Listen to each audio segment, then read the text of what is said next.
Hi everyone, welcome back to Anva learning. ಇವತ್ತಿನ ವಿಡಿಯೋದಲ್ಲಿ ನಾವು 9th ಸ್ಟ್ಯಾಂಡರ್ಡ್ಗೆ ಸಂಬಂಧಪಟ್ಟಂತಹ ಎಕನಾಮಿಕ್ಸ್ನ partner money and credit lesson ಬಗ್ಗೆ ಡಿಸ್ಕಸ್ ಮಾಡ್ತಿದ್ದೀವಿ.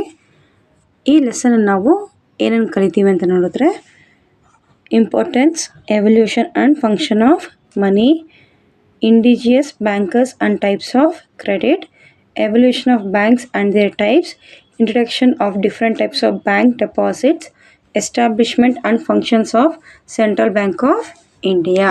ಸೊ ಈ ಲೆಸನ್ ಮೇಯ್ನಾಗಿ ಏನು ಕಲಿತೀವಿ, ದುಡ್ಡು ಯಾವ ರೀತಿ ಎವಾಲ್ವ್ ಆಯಿತು, ಬ್ಯಾಂಕ್ಸ್ ಅಂದರೆ ಏನು, ಕ್ರೆಡಿಟ್ ಅಂದರೆ ಏನು, ಬ್ಯಾಂಕ್ಸ್ ಯಾವ ರೀತಿ ಎಕ್ಸಿಸ್ಟ್ ಆಯಿತು, ಮತ್ತು different types of banks deposits ಏನು. ಓಕೆನಾ. ಸೊ ಇಲ್ಲಿ ನೋಡೋಕ್ಕಿಂತ ಮುಂಚೆ ಜನರಲ್ ಆಗಿ ನಮಗೆ ದುಡ್ಡು ಅಂದರೆ ಗೊತ್ತಿರುತ್ತಲ್ಲ, ಮನಿ ಅಂದರೆ ಗೊತ್ತಿರುತ್ತೆ. ಸೊ ಮನಿ ಏನಕ್ಕೆ ಯೂಸ್ ಮಾಡ್ತೀವಿ, ಬೈಯಿಂಗ್ ಆ್ಯಂಡ್ ಸೆಲ್ಲಿಂಗ್ ಪರ್ಪಸ್ಗೋಸ್ಕರ ಯೂಸ್ ಮಾಡ್ತೀವಿ ಅಲ್ವಾ. ಸೊ ನಾವೊಂದು ಐಟಮ್ ತೊಗೋಬೇಕಾದ್ರೂ ಗೂಡ್ಸ್ ಆಗಿರ್ಬೋದು ಅಥವಾ ಸರ್ವಿಸ್ ಆಗಿರ್ಬೋದು, ಸೊ ಅಲ್ಲಿ ನಮ್ಮ ಮೇನ್ ಇಂಪಾರ್ಟೆಂಟ್ ಬರೋದೇ ಮನಿ ಅಲ್ವಾ.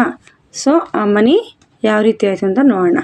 ನೆಕ್ಸ್ಟ್ ಕ್ರೆಡಿಟ್ ಬಂದ್ಬಿಟ್ಟು ಸಾಲ. ಈಗಿನ ಕಾಲದಲ್ಲಿ ಕ್ರೆಡಿಟ್ಗೆ ಅಷ್ಟೊಂದು ಇಂಪಾರ್ಟೆನ್ಸ್ ಯಾಕೆ, ಸೊ ಇರ್ತಿ ಎಲ್ಲ ವಿಷಯಗಳನ್ನ ನಾವು ಇವಾಗ ಈ ಲೆಸನಲ್ಲಿ ನೋಡೋಣ. Money is fundamental discovery. It has is the day to day transactions, valuing goods and services and has allowed us to store the wealth and trade in future. So money ಬಂದ್ಬಿಟ್ಟು basic discovery ಅಲ್ವಾ. So ನಾವು ಮನುಷ್ಯ ಅಥವಾ human ಬೀಯಿಂಗ್ಸರು ಕಂಡುಹಿಡಿದಾರೆ. So ಬಂದ್ಬಿಟ್ಟು fundamental. So ಈಗಿನ ಕಾಲದ ದುಡ್ಡು ಇಲ್ಲದೆ ಏನೂ ಬರಲ್ಲ ಅಲ್ವಾ. ಸೊ ಹಾಗಾಗಿ ದುಡ್ಡು ಡೇ ಟು ಡೇ ಟ್ರಾನ್ಸಾಕ್ಷನ್ಸ್ಗೆ, ಹೇಳಿದ್ನಲ್ಲ ಗೂಡ್ಸ್ ಆ್ಯಂಡ್ ಸರ್ವಿಸಸ್ಗೆ, ಮತ್ತು ನಮ್ಮ ವೆಲ್ತ್ನ ಅಂದರೆ ನಮ್ಮ ಆಸ್ತಿ ಪಾಸ್ತಿ ಸ್ಟೋರ್ ಮಾಡ್ಕೊಳ್ಳೋಕ್ಕೆ, ಫ್ಯೂಚರ್ಗೆ, ಸೊ ಎಲ್ಲನೂ ಸಹ ಈಗ ದುಡ್ಡಿನ ಮೇಲೆ ಡಿಪೆಂಡ್ ಆಗಿದೆ. Money buys goods and services. It is generally accepted as means of payment, measure and store of value. According to Robertson, money is anything which is widely accepted in payment for goods and in discharge of other business obligations. So ಇಲ್ಲಿ already ಹೇಳ್ದಂಗೆ ಮನಿ ಏನಕ್ಕಾಗುತ್ತೆ, goods and ಸರ್ವಿಸಸ್ನ by ಮಾಡ್ತೀವಿ, accept ಮಾಡಿಕೊಂಡು, ಅಂದರೆ ಇಲ್ಲಿ ಅವರೊಬ್ಬರು pay ಮಾಡ್ತಿದ್ದಾರೆ, payment ಮಾಡ್ತಾರೆ, ಅದನ್ನು ಅಕ್ಸೆಪ್ಟ್ ಮಾಡಿಕೊಂಡು ಅದಕ್ಕೆ ತಕ್ಕಂತಹ ವ್ಯಾಲ್ಯೂ ಇರುವಂತಹ ಯಾವುದಾದ್ರೂ ಒಂದು ಗೂಡ್ಸ್ ಆ್ಯಂಡ್ ಸರ್ವಿಸಸ್ನ ಕೊಡ್ತೀವಿ. ಸೊ ಅಲ್ಲಿ ರಾಬರ್ಟ್ಸನ್ ಅವ್ರು ಏನು ಹೇಳ್ತಾರೆ ಅಂದರೆ, ಮನಿ ಅಂದರೆ ಏನೂ ಇಲ್ಲ, ಅದು ಎಲ್ಲರೂ ಅಕ್ಸೆಪ್ಟ್ ಮಾಡ್ಕೊಳ್ಳೋದು, ಅಂದರೆ widely accepted for goods in discharge for the business obligations ಯಾವುದಾದಿರ್ಬೋದು, ಬೈಯಿಂಗು, ಸೆಲ್ಲಿಂಗು, ಮತ್ತು ರೆಂಟ್ ಕೊಡೋದು, ಆಮೇಲೆ ಯಾವುದಾದ್ರೂ ಸರ್ವಿಸ್ ಮಾಡೋದು. ಸೊ ಇದೆಲ್ಲನೂ ಸಹ ಬಿಸ್ನೆಸ್ ಆಬ್ಲಿಗೇಷನ್ಸೇ. ಮಿಷನರೀಸ್ ರಿಪೇರ್ ಮಾಡಿಸೋದಾಗಿರ್ಬೋದು, ಎಲೆಕ್ಟ್ರಿಸಿಟಿ ಪೇ ಮಾಡೋದಿರೋದು, ಎಲ್ಲನೂ ಬಿಸ್ನೆಸ್ ಅಲ್ವಾ. ಸೊ ಹಾಗಾಗಿ ಬಿಸ್ನೆಸ್ ಆಬ್ಲಿಗೇಷನ್ಗೋಸ್ಕರ ಯಾವುದೇ ಮಾಡಿದ್ರೂ ಸಹ ಅದನ್ನು ಪೇಮೆಂಟ್ನ ಇಲ್ಲಿ ನಾವು ಮನಿ ಅಂತ ಕರಿತೀವಿ. ಸೊ ಈ ಮನಿ ಅನ್ನೋ ವರ್ಡ್ ಬಂದ್ಬಿಟ್ಟು ಎಲ್ಲಿಂದ ಬಂತು ಅಂತ ನೋಡೋಣ. The word money is derived from Roman word Montajuno. The Indian rupee is derived from Sanskrit word rupiah, which means silver coin. So money ಅನ್ನೋದು ಬಂದ್ಬಿಟ್ಟು ಮಾಂಟಾಜುನೋ ಅನ್ನೋ ರೋಮನ್ ವರ್ಡಿಂದ ಬಂತು. ಬಟ್ ನಮ್ಮ ಇಂಡಿಯನ್ ನಾವು ರುಪೀಸ್ ಅಂತ ಯೂಸ್ ಮಾಡ್ತೀವಲ್ಲ, ಸೊ ಅದು ಬಂದ್ಬಿಟ್ಟು ಸಾಂಸ್ಕ್ರಿಟ್ ವರ್ಡ್ ರುಪಿಯಾ ಅಂತ ಬರುತ್ತೆ. ಸೊ ಅದರ ಎಕ್ಸಾಕ್ಟ್ ಮೀನಿಂಗ್ ಏನಪ್ಪ ಅಂದರೆ ಸಿಲ್ವರ್ ಕಾಯಿನ್ ಅಂತ ಹೇಳ್ಬಿಟ್ಟು. ಈ ವಿಡಿಯೋದ ಒಂದು 3 ಪಾರ್ಟ್ಸ್ ಆಗುತ್ತೆ. ಸೊ ಯಾಕಂದರೆ ಎಲ್ಲನೂ ಒಂದೇ ವಿಡಿಯೋದಲ್ಲಿ ಕವರ್ ಮಾಡೋಕ್ಕಾಗಲ್ಲ. ಸೊ ಹಾಗಾಗಿ ಪ್ಲೇ ಲಿಸ್ಟಲ್ಲಿ ದಯವಿಟ್ಟು ಚೆಕ್ ಮಾಡ್ಕೊಳ್ಳಿ. ಸೊ ಈಗ ನೆಕ್ಸ್ಟ್ ನೋಡೋಣ, evolution of money. Today we use paper notes, coins as money, but the evolution of this stage has not happened overnight.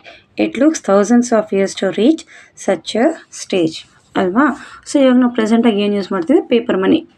10 rupees note, 20 rupees note, 50 rupees note, 100, 500, so ಈ ರೀತಿ ಎಲ್ಲ use ಮಾಡ್ತಿದ್ದೀವಲ್ಲ. So ಅದು ಬಂದ್ಬಿಟ್ಟು ಇವತ್ತಿಂದಲ್ಲ, ಈ coins ಆಗಿರ್ಬೋದು ಮತ್ತು ಈ paper notes ತುಂಬ ಥೌಸಂಡ್ಸ್ ಆಫ್ ಇಯರ್, ತುಂಬ ಸ್ಟೇಜ್ಗಳನ್ನ ದಾಟಿ ಅಟ್ ಪ್ರೆಸೆಂಟ್ ನಾವು ಇವಾಗ ಈ ರೀತಿಯಾದಂತಹ ಮನಿನ ಯೂಸ್ ಮಾಡ್ತಿದ್ದೀವಿ. ಸೊ ಯಾರಪ್ಪ ಅದು ಸ್ಟೇಜಸ್ ಅಂದರೆ, the earlier and primitive stage is barter system. Now let us discuss the different stage of evolution of money. So 1 by 1 ನೋಡೋಣ. ಫಸ್ಟ್ ಸ್ಟೇಜ್ ಯಾವುದಪ್ಪ ಅಲ್ಲಿ ಅಂದರೆ ಬಾಟರ್ ಸಿಸ್ಟಮ್ ಅಂತ ಹೇಳ್ಬಿಟ್ಟು. ಸೊ ಏನಿದೆ barter system, it is the primitive stage. ಅಂದರೆ ಇದೇ ಒಂದು ಫಸ್ಟ್ ಸ್ಟೇಜ್ ಇದ್ದಂಗೆ.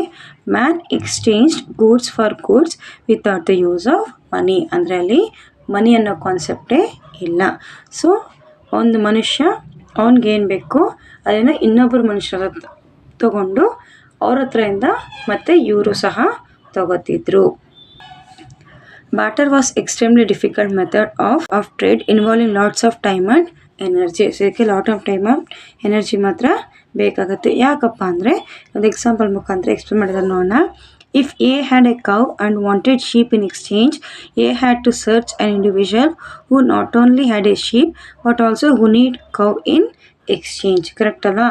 ಸೊ ಇಲ್ಲಿ ಎ ಮತ್ತು ಬಿ ಅನ್ನೋ ಪರ್ಸನ್ ಇರ್ತಾರೆ. ಎ ಅನ್ನೋ ಪರ್ಸನ್ ಹತ್ರ ಕೌ ಇರುತ್ತೆ, ಬಟ್ ಆದರೆ ಅವ್ರಿಗೆ ಶೀಪ್ ಕುರಿ ಬೇಕಾಗತ್ತೆ.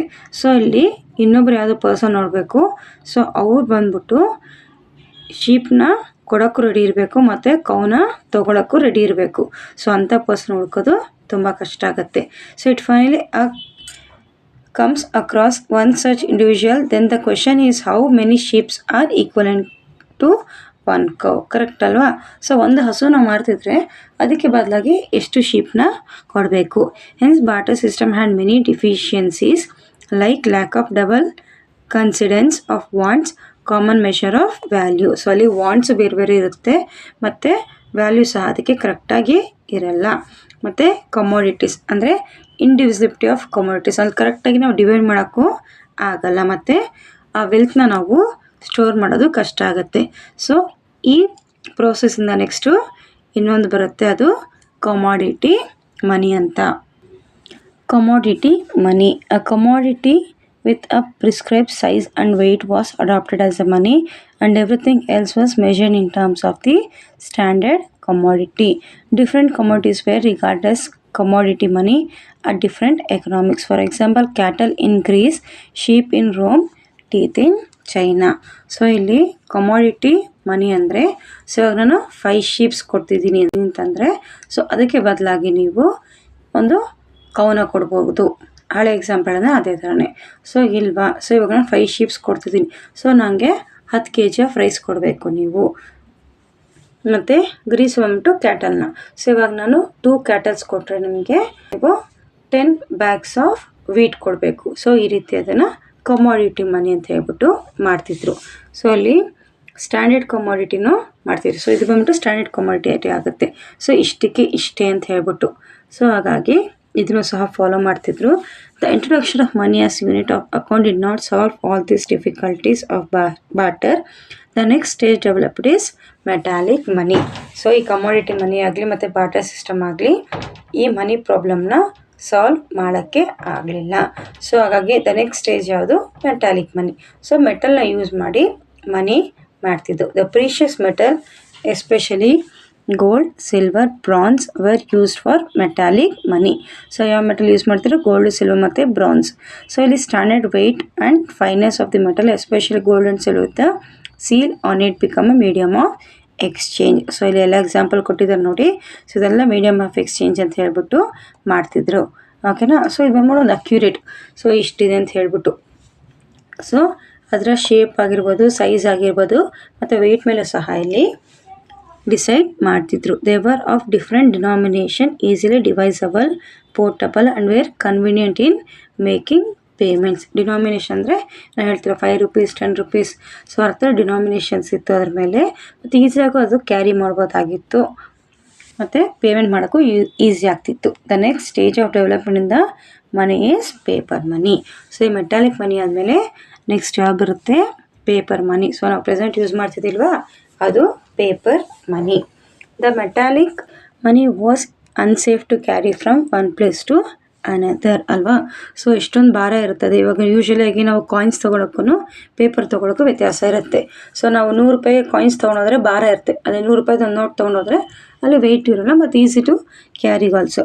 Hence traders began to carry the written document issued by the known financers as evidence of the quantity of money at their command. So ಇಲ್ಲಿ ಯೂಶ್ವಲಿ ಬಿಸ್ನೆಸ್ ಮ್ಯಾನ್ಸ್ ಏನು ಮಾಡ್ತಿದ್ರು? So ನಿಮ್ಗೆ ಇಷ್ಟು ದುಡ್ಡು ಕೊಡಬೇಕು ಅಂತ ಹೇಳ್ಬಿಟ್ಟು ಒಂದು ಪೇಪರ್ ಡಾಕ್ಯುಮೆಂಟಲ್ಲಿ ಬರ್ಕೊಂಡು ಹೋಗ್ತಿದ್ರು.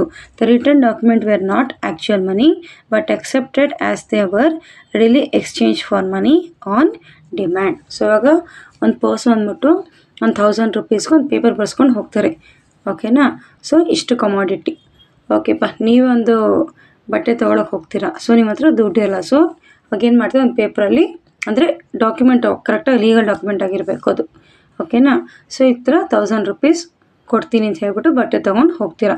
ಬಟ್ ಆಗ ಅಂಗಡಿಯವ್ರಿಗೆ ಏನಾಗುತ್ತೆ, ಪ್ರಾಬ್ಲಮ್ ಆಗುತ್ತೆ. ಸೊ ಅಂಗಡಿಯವ್ರು ಏನು ಮಾಡ್ತಾರೆ ಅಂತ ಅಂದರೆ ಅದೇ ಪೇಪರ್ನ ಎತ್ಕೊಂಡು ಹೋಗ್ಬಿಟ್ಟು ಬ್ಯಾಂಕಲ್ಲಿ ಕೊಡ್ತಾರೆ.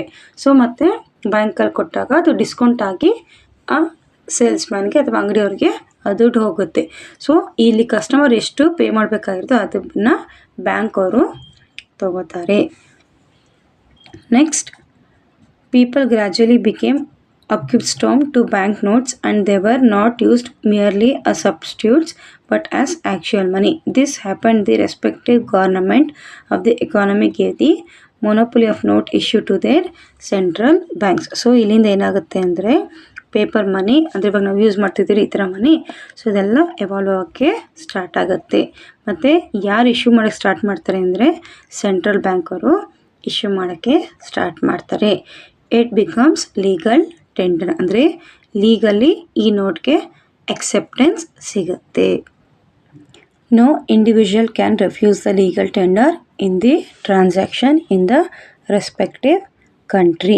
India it is rupee, similar in USA dollar, in UK pound, Germany mark, Japan yen, China ಯಾನ್ ಎಕ್ಸೆಟ್ರಾ. ಸೊ ಇದು ಬಂದ್ಬಿಟ್ಟು ಒಂದೊಂದು ಕಂಟ್ರಿಯಲ್ಲಿ ಆ ದುಡ್ಡಿಗೆ ಕೊಟ್ಟಿರುವಂತಹ ಡಿಫ್ರೆಂಟ್ ನೇಮ್ಸ್. ಈ ಡಾಲರ್ ಪೌಂಡ್ಸ್ ಎಲ್ಲ ಕೇಳಿರ್ತೀವಲ್ಲ, ಸೊ ರುಪೀಸ್ ಬಂದ್ಬಿಟ್ಟು ಇಂಡಿಯಾದು. ಸೊ ಇದನ್ನು ಯಾರು ನಾನು ತೊಗೊಳಲ್ಲ ಅಂತ ಹೇಳ್ಬಿಟ್ಟು ಹೇಳೋ ಆಗಿಲ್ಲ, ಯಾಕಂದರೆ ಇದು ಗೌರ್ಮೆಂಟಿಂದ ಅಪ್ರೂವ್ ಆಗಿರುತ್ತೆ. ಸೊ ಈಗ ಪೇಪರ್ ಮನಿ ಆದಮೇಲೆ ನೆಕ್ಸ್ಟ್ ಸ್ಟೇಜ್ ಯಾವುದಪ್ಪ ಅಂದರೆ bank money. As trade and commerce flourished, bank money came into existence. ಯಾವುದಪ್ಪ ಅದು ಬ್ಯಾಂಕ್ ಮನಿ ಅಂದರೆ cheque, draft, credit and debit card etcetera are some of the examples. ಇದೆಲ್ಲ ನಮ್ಗೆ ಯಾವುದು ಹೊಸದಲ್ಲ ಅಲ್ಲ, ಸೊ ಎಲ್ಲ ಕೇಳಿರ್ತೀವಿ. ಡೆಬಿಟ್ ಕಾರ್ಡ್, ಕ್ರೆಡಿಟ್ ಕಾರ್ಡ್ ಅಂತೂ ನಮಗೆ ಗೊತ್ತೇ ಇರುತ್ತೆ. ಚೆಕ್ಸು, ಡ್ರಾಫ್ಟ್ಸ್ ಎಲ್ಲ ನೀವು ನೋಡಿರ್ತೀರ.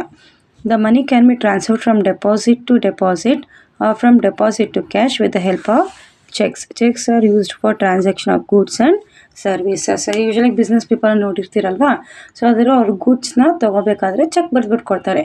ಸೊ ಈ ರೀತಿ ನಾವು ಇಷ್ಟು ಐಟಮ್ಗೆ ಸೊ ಒಂದು 10,000, 20,000, 50,000 ಚೆಕ್ ಬರೆದ್ಬಿಟ್ಟು ಕೊಡ್ತಾರೆ. ಚೆಕ್ನ ನೀವು ಬ್ಯಾಂಕಲ್ಲಿ ಹಾಕ್ಕೊಳ್ಳಿ, ನಿಮ್ಗದು ಕ್ಯಾಶ್ ಆಗಿ ಕನ್ವರ್ಟ್ ಆಗುತ್ತೆ ಅಂತ ಹೇಳ್ಬಿಟ್ಟು.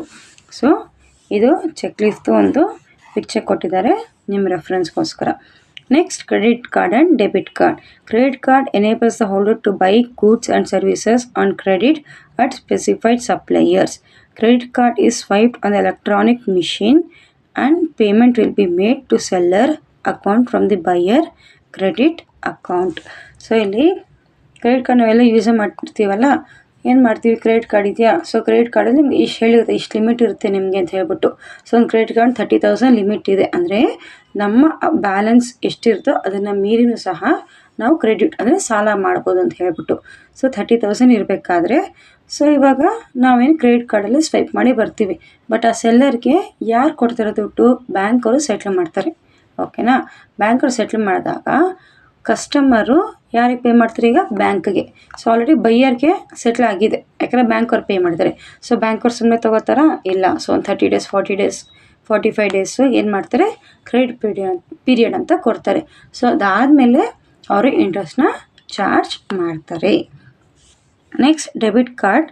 Debit card allows works in a similar fashion, but in the debit card the money will be deducted from the buyer's savings account. So ನಮ್ಮ ಸೇವಿಂಗ್ಸ್ ಅಕೌಂಟ್ ಅಂದರೆ SP ಅಕೌಂಟ್. ಸೊ ಅಲ್ಲಿಂದ ಅಲ್ಲಿ ಅದು amount deduct ಆಗ್ತಾ ಹೋಗುತ್ತೆ. Next, functions of money. Functions of money are classified into primary function, secondary function ಮತ್ತು contingent function. Primary function, so they are medium of exchange or means of payment. So ಇಲ್ಲಿ money is used to buy the goods and services. It is obtained by selling the commodities in the market and the goods and services are purchased from market using the money. So ಅಲ್ವಾ, medium of exchange. ನಾವು buying and selling ಮಾಡಬೇಕಾದ್ರೂ ಸಹ ನಮಗೆ ದುಡ್ಡು ತುಂಬ important. So seller ಅವ್ರ ಗೂಡ್ಸ್ನ cell ಮಾಡಿದಾಗ ದುಡ್ಡು ಬರುತ್ತೆ. ಬೈಯರ್ಗೆ ಏನಾಗುತ್ತೆ, ಅದೊಂದು ಪ್ರಾಡಕ್ಟ್ ಅಥವಾ ಸರ್ವಿಸ್ ತೊಗೋಬೇಕು ಅಂದರೆ ಅವರು ದುಡ್ಡನ್ನ ಕೊಟ್ಟು ತಗೋಬೇಕಾಗಿ ಬರುತ್ತೆ. Next, measure of value. all the values are expressed in terms of money, it is easier to determine the rate of exchange between various types of goods and services. So ಒಂದೊಂದು ಪ್ರಾಡಕ್ಟದು value ಒಂದೊಂದು ಥರ ಇರುತ್ತೆ. So ಅದು ನಾವು ಯಾವ ರೀತಿ ಅದನ್ನು ನಾವು ತಿಳ್ಕೊತೀವಿ ಅಂದರೆ ಕಾಸ್ಟ್, ಅದರ ವ್ಯಾಲ್ಯೂನ ದುಡ್ಡಿನ ಮುಖಾಂತರ ತಿಳ್ಕೊತೀವಿ. 10 ರುಪೀಸಾ, ಓಕೆ, ಸೊ ಇದ್ರದ್ದು ಇಷ್ಟು ವ್ಯಾಲ್ಯೂ. ಸೊ 50 ರುಪೀಸ್ ಅದರದ್ದು ಇಷ್ಟು ವ್ಯಾಲ್ಯೂ ಇರುತ್ತೆ. ಸೊ ಅದೇನೋ ಒಂದು ಚೇಂಜ್ ಇರುತ್ತೆ. ಸೊ ನಾವು ಡೈಲಿ ತೊಗೊಳ್ಳೋಂಥ ಹಾಲಿನ ಪ್ಯಾಕೆಟಲ್ಲಿ ನೋಡಿ ಡಿಫ್ರೆಂಟ್ ಕಲರ್ಸಲ್ಲಿ ಅವರು ಮಾಡ್ತಾರೆ. ಸೊ ಬ್ಲೂ ಕಲರ್ ತೊಗೊಂಡ್ರೆ ಒಂದು ರೇಟ್ ಇರುತ್ತೆ, ಆರೆಂಜ್ ತೊಗೊಂಡ್ರೆ ಒಂದು ರೇಟ್ ಇರುತ್ತೆ. ಸೊ ಅಲ್ವಾ, ಸೊ ಅದನ್ನು ಬಂದ್ಬಿಟ್ಟು ಅದರ ವ್ಯಾಲ್ಯೂ ಬಂದ್ಬಿಟ್ಟು ನಾವು ದುಡ್ಡಿನ ರೂಪದಲ್ಲಿ ಡಿಫ್ರೆನ್ಷಿಯೇಟ್ ಮಾಡ್ತೀವಿ. Next, secondary functions.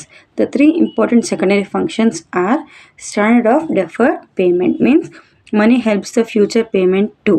A borrower borrowing today places himself under an obligation to pay specified sum of money on some specified future date. Similarly, a person buys on time agrees to pay as stated amount of money on a specific future date. So ಅಲ್ಲಿ ಏನು ಹೇಳ್ತಿದ್ದಾರೆ ಅಂದರೆ, ಒಂದು person ಬಂದ್ಬಿಟ್ಟು ದುಡ್ಡನ್ನ ತೊಗೋತಾನೆ ಅಂತ ಇಟ್ಕೊಳ್ಳಿ. So ನಾವೇ ಒಂದು ಸಾಲ ಮಾಡಿದ್ವಿ ಅಂತ ಇಟ್ಕೊಳ್ಳಿ. ಸೊ ಮಾಡಬೇಕಾದ್ರೆ ಫ್ಯೂಚರ್ಲಿ ಈ ಡೇಟ್ಗೆ ನಿಮಗೆ ದುಡ್ಡು ವಾಪಸ್ ಕೊಡ್ತೀನಿ. ಒಂದು 3 ಮಂತ್ಸ್ ಆಗಿರ್ಬೋದು, 6 ಮಂತ್ಸ್ ಆಗಿರ್ಬೋದು, ಅಲ್ಲ 1 ಇಯರ್ ಆಗಿರ್ಬೋದು, ಅದಕ್ಕೂ ಜಾಸ್ತಿನೂ ಆಗಿರ್ಬೋದು. ಓಕೆನಾ. ಸೊ ಅದು ಬಂದ್ಬಿಟ್ಟು ಡೆಫರ್ಡ್ ಪೇಮೆಂಟ್ ಆಗಿ ಇರುತ್ತೆ. ಮತ್ತು ಗೂಡ್ಸ್ನ ಪರ್ಚೇಸ್ ಮಾಡಿದಾಗಲೂ ಇವಾಗ ಯೂಶ್ವಲ್ ಆಗಿ ಬಿಸ್ನೆಸ್ ಮೆನ್ಸ್ ಹಾಗೆ ಅಲ್ವಾ. ಸೊ ಕ್ರೆಡಿಟ್ ಪೀರಿಯಡ್ ಅಂತ ತೊಗೊಳ್ತಾರೆ. ಇವತ್ತು ತೊಗೋತಾರೆ, 2 ಮಂತ್ಸ್ 3 ಮಂತ್ಸ್ ಆದಮೇಲೆ ನೀವು ಪೇಮೆಂಟ್ ಮಾಡ್ತೀವಿ ಅಂತ ಹೇಳ್ತಾರೆ. ಸೊ ಅದನ್ನೇನಂತೀವಿ, ಡೆಫರ್ಡ್ ಪೇಮೆಂಟ್ ಅಂತ ಕರಿತೀವಿ. Next, store of value or store of purchasing power. So the introduction of money has help to save it for future as it is not perishable. So ಅಲ್ವಾ, so ಇದು paper money ಆಗಿರೋದ್ರಿಂದ ಅದೇನು ನಾಶ ಆಗಲ್ಲ. So ಹಾಗಾಗಿ ಅದನ್ನು as A common man ಅವರು ಫ್ಯೂಚರ್ಗೋಸ್ಕರ ಅದನ್ನು ಸೇವ್ ಮಾಡ್ಬೋದು. Next, transfer of value or transfer of purchasing power. The introduction of the money has made the exchange of goods to distant places as well as abroad possible. ಅಂದರೆ ನಾವೇನು ಮಾಡ್ತೀವಿ, ಇವಾಗ ಇಂಡಿಯಾದಲ್ಲಿದ್ದೀವಿ. So ನಮಗೆ ಬೇರೆ goods ಬೇಕು ಅಂತಂದ್ರೂ, ಅಂದರೆ ಬೇರೆ ಕಂಟ್ರಿ ಗೂಡ್ಸ್ ಬೇಕು ಅಂದ್ರೂ ನಾವು ಅದನ್ನು ಪರ್ಚೇಸ್ ಮಾಡ್ಬೋದು. ನಾವೊಂದು ಇಂಡಿಯನ್ ವ್ಯಾಲ್ಯೂನಲ್ಲಿ ಒಂದು 50,000 ಅಂತ ಇಟ್ಕೊಳ್ಳಿ. ಸೊ ಅದು US$ ಕನ್ವರ್ಟ್ ಆಗಬೇಕಾದ್ರೆ ಅದರ ವ್ಯಾಲ್ಯೂ ಒಂದು 10,000 12,000ಗೆ ಇಳಿಯುತ್ತೆ. ಅಂದರೆ $10 ಅಂತ ಇಟ್ಕೊಳ್ಳಿ. ಸಿಂಪಲ್ ಎಕ್ಸಾಂಪಲ್, ಎಕ್ಸಾಕ್ಟ್ ಎಕ್ಸಾಂಪಲ್ ಕೊಡ್ತಿಲ್ಲ. ಸೊ ಹಾಗಾಗಿ ಆ ಥರ ಇಳಿದಾಗ ಸೊ ನಾವು ಎಕ್ಸ್ಚೇಂಜ್ ಆಫ್ ಗೂಡ್ಸ್ ನೋಟು ಅಬ್ರಾಡಿಂದ ತೊಗೊಳಕ್ಕೂ ಸಹ ಸಾಧ್ಯ ಆಗ್ತಿದೆ. It was therefore felt necessary to transfer the purchasing power from one place to another. Borrowing and lending takes place in terms of money. ಅಂದರೆ ಕೊಡೋದು ತೊಗೊಳ್ಳೋದು ಸಹ ಎಲ್ಲವೂ ಇಲ್ಲಿ ಮನಿಯಿಂದನೇ ಆಗ್ತಿದೆ. Next, contingent function. In addition to primary and secondary functions, money also performs certain contingent function. So other functions. ಏನಪ್ಪ ಅದು functions ಅಂದರೆ basis of credit. Money forms a basis of credit. The check system has further allowed the credit creation by banks. So ಈ check ಕೊಡೋದು ಹೇಳಿದ್ನಲ್ಲ, so credit ಕೊಡೋದು. So 2 days 3 days ಅವಾಗಲೊಂದು example ಕೊಟ್ಟೆ. ಒಂದು buyer ಗೂಡ್ಸ್ನ ತಗೋತಾರೆ, ಇನ್ನೊಂದು 3-4 days ಆದಮೇಲೆ ಚೆಕ್ನ ಡೆಪಾಸಿಟ್ ಮಾಡಿ ಅಂತ ಹೇಳ್ತಾರೆ ಅಲ್ವಾ.